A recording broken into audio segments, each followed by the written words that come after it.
Brought to you by Penguin.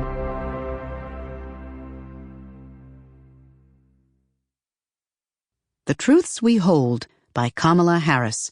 Adapted for young readers by Ruby Shamir. Read for you by Robin Miles. Preface. Most mornings, my husband Doug wakes up before me and reads the news in bed. If I hear him making noises, a sigh, a groan, a gasp, I know what kind of day it's going to be. November 8th, 2016 had started well, the last day of my campaign to be a U.S. Senator from California.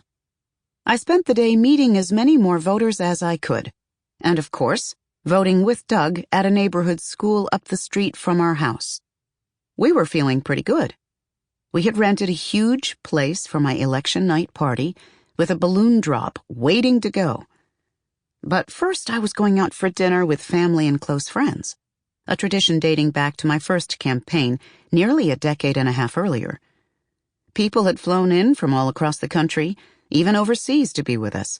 My aunts and cousins, my in-laws, my sister's in-laws, and more, all gathered for what we hoped would be a very special night. I was staring out the car window, reflecting on how far we'd come, when I heard one of Doug's signature groans. "You gotta look at this," he said, handing me his phone. Early results for the presidential election were coming in. Something was happening, something bad. By the time we arrived at the restaurant, the gap between the two candidates had shrunk a lot, and I was inwardly groaning as well.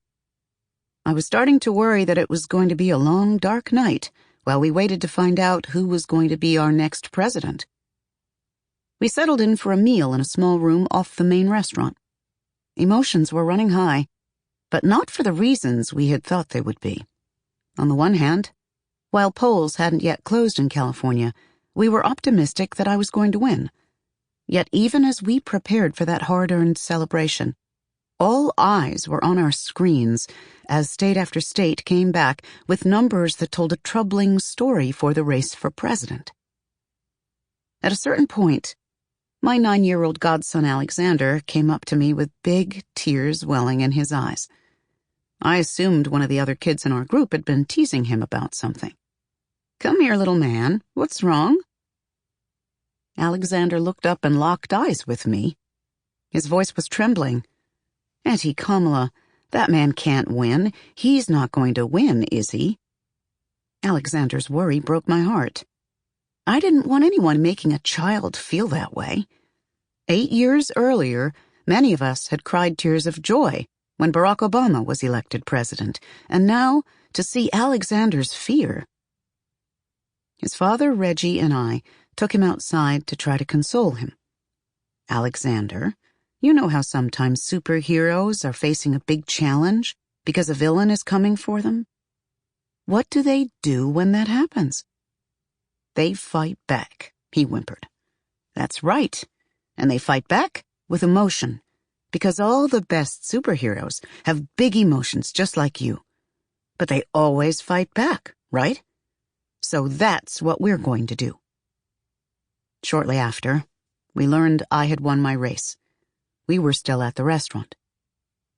I was overcome with gratitude, both for the people in that room and the people I had lost along the way, especially my mother, who had died 7 years before. I tried to savor the moment, and I did, if briefly.